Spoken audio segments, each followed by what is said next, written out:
ወደ ዩኒቨርሲቲ የሚገቡ የ12ኛ ክፍል ተማሪዎች ፈተና ይሰጣቸዋል ዩኒቨርሲቲ ቆይተው መውጫቸው ላይ ሌላ ፈተና ይሰጣቸዋል ማስተርስ እና ፒኤችዲ መስራት ቢፈልጉ ሌላ ፈተና ይሰጣቸዋል የዚህ ሁሉ ፈተና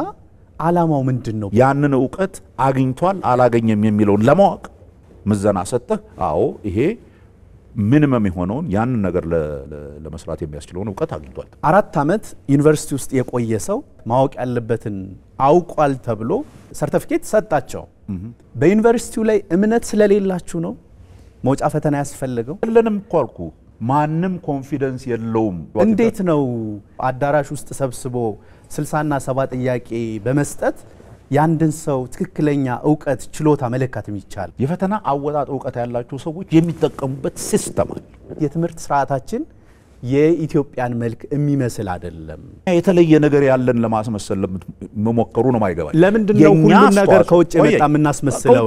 ነው የኛስ ነገር መውጣት የለበትም ምንም የተለየ ነገር አይደለም የተለየንም አለን እኮ የተለየ ነገር አለን የትምህርት ስርዓቱ ይሄንን ይጋብዘን አይከለክልህም